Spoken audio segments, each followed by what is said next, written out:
Now, what really kind of caught my eye is that there's some correspondence in the book between George Parker and Frank Lloyd Wright. I had been aware, in a kind of a general way, that that George and my grandfather Kenneth knew Frank Lloyd Wright, but I wasn't really aware of the details.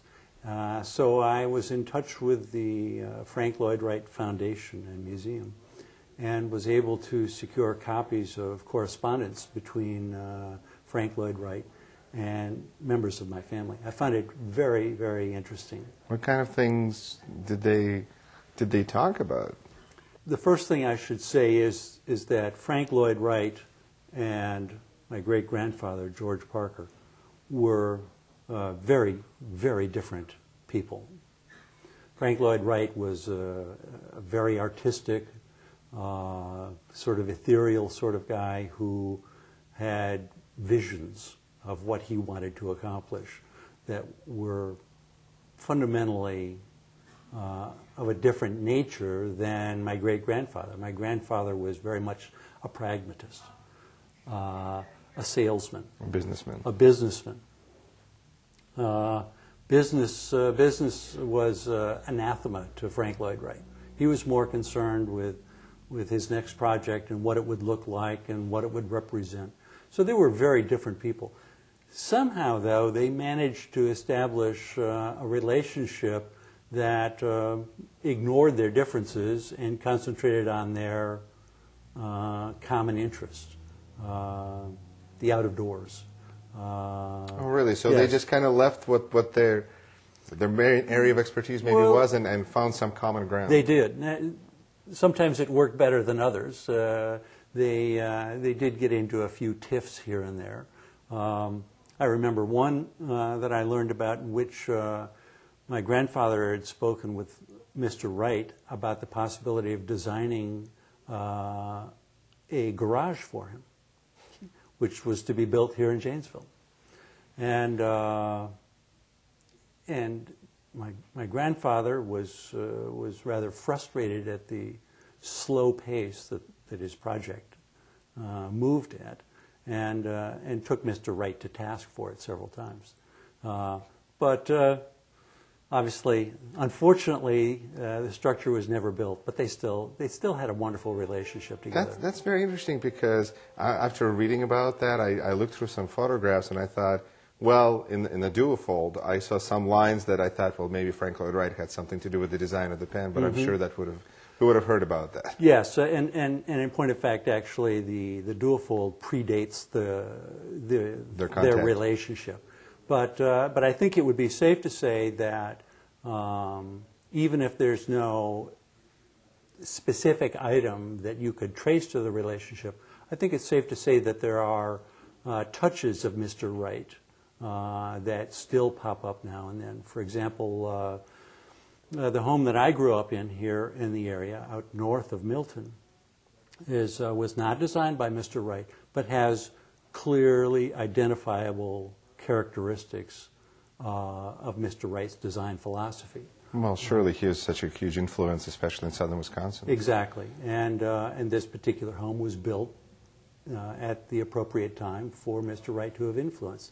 Now, I'm not saying he said do this or do that, but clearly Mr. Wright had an influence on members of the family. That's very interesting. How's the pen market these days? It seems to me that there's a lot of competition for a pen. Well, it's a very competitive market these days. But I think to answer your question accurately, Yuri, I think I need to distinguish between segments of the pen business. You're not going to find a Parker pen in a dollar store, right? And I hope you never do. That said, Parker's U.S. business, which I'm sure is of most interest to Janesville residents, is in pretty sorry shape right at the moment. So you shouldn't have moved. You're much too kind, Yuri. You're much too kind. On the other hand, Parker's business in some of the parts of the world that we mentioned a few moments ago, China, Russia in particular, is extraordinarily healthy. And so I would hope that there's room for improvement, certainly in the U.S.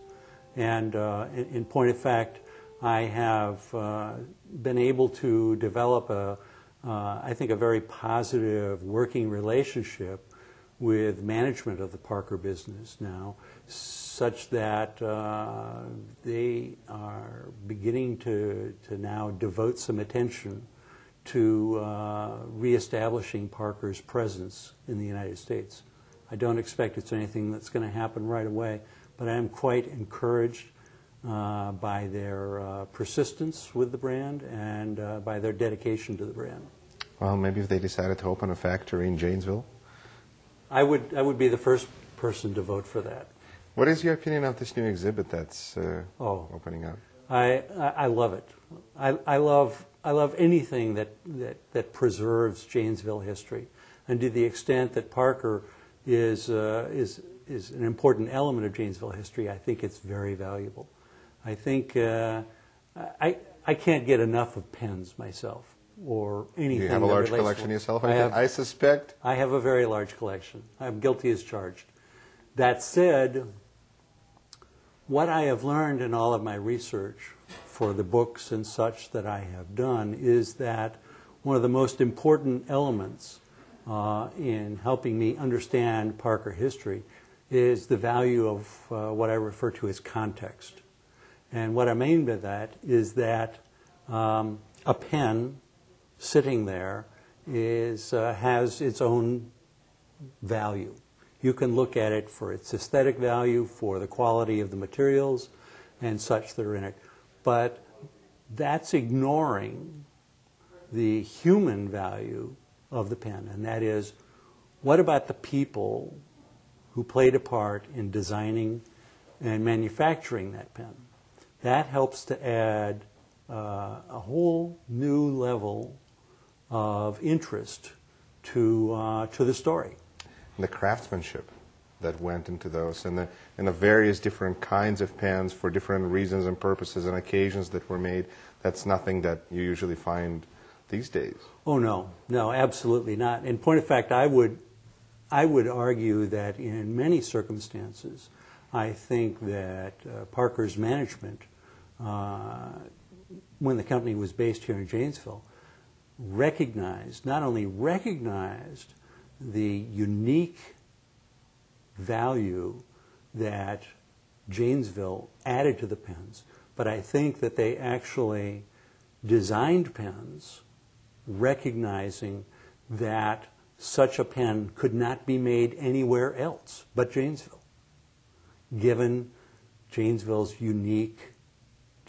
labor force unique capabilities. Well, that's interesting. I don't believe I've heard that before, even though we keep hearing about the knowledgeable, skilled workforce that we have. But that's very interesting. I would point particularly to a Parker pen called the Parker 51.